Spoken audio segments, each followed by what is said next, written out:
Hello, I'm Farron West, the founder of Key Inspection Services. We've been inspecting houses in the Pacific Northwest since 2003. And a lot of people ask us, hey, what should I do to winterize my house? Because it's about to get crazy cold here, people, about to freeze your backside off. So I want to walk you through some of the things you can do easily on the outside of your house to prepare it for the freezing temperature. So simple things is you have to detach your hoses. So what happens here, most people don't think about it, is when your hose freezes, it sends the ice up inside here and can break this faucet pretty easily. So you should detach it, and it's pretty complicated. It takes a lot of technical training, and if you can't figure out how to detach your hose, you should probably sell your house and move in your car or something like that. And then buy one of these. This is about $3, $3 to $5, and you can get these at Home Depot, Ace. And what you do is you slide it over it. There you go. Now it's prepared for freezing temperatures like we're having right now.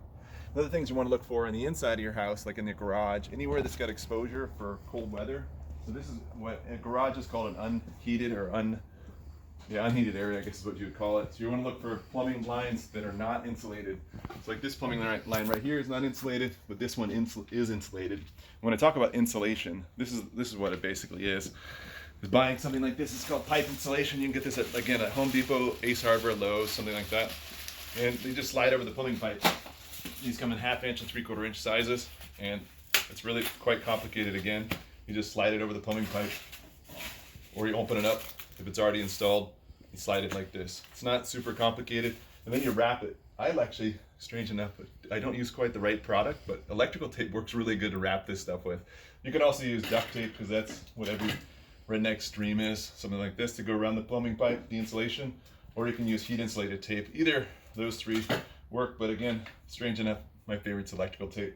So there's three other things you're going to want to know about your house beyond the water related issues and freezing. So you want to know where your shutoffs are. So when I say shutoffs, you got a gas shutoff, you got a water shutoff, and you got an electrical shutoff. So I'm going to show you what it'll look like most likely in your garage, maybe your laundry room. So you have a valve like this, and you probably have a pressure regulator, which is this bell looking shaped thing here. And to turn off your water, you turn it at a 90. I wouldn't test it right now unless you really know the valve's open and working properly, because if you test it and you haven't tested it for a while, it may start to leak. But in case of emergency, you want to know exactly where to shut this valve off.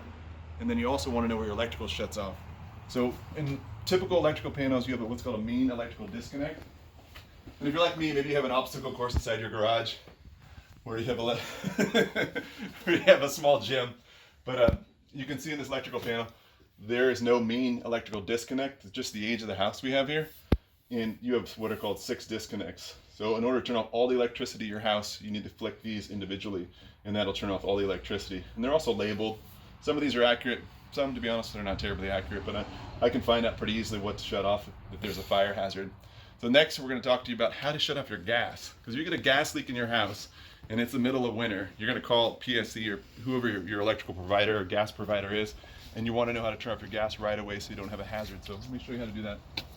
Come on, it's going to be exciting. So this is your gas meter. You got your meter up here, your breather valve, etc. And this is your shutoff valve here. You have an eye hole here and an eye hole here, and you take a wrench. This is a typical crescent wrench. You can get it for like $4, and you put it on the side here. I'm not going to shut it off because I don't need to, but what you do is connect it here, and then you turn it towards you. Excuse me, like this. Turn it towards you until those 2 eye holes attach to each other. Once they line up, that means your gas is off. So that's some of the tips. You learn about how to winterize your house and prepare it for the winter. Next, I'm going to tell you how to get the interior ready for visitors, because there's a lot of things people don't think about. Smoke alarms, carbon monoxide alarms, handrails, things like that for when you have different visitors like younger kids or the drunk uncle, something like that. So that's Key Inspection Services. If you need an inspection and if you're just out of area, please give us a call.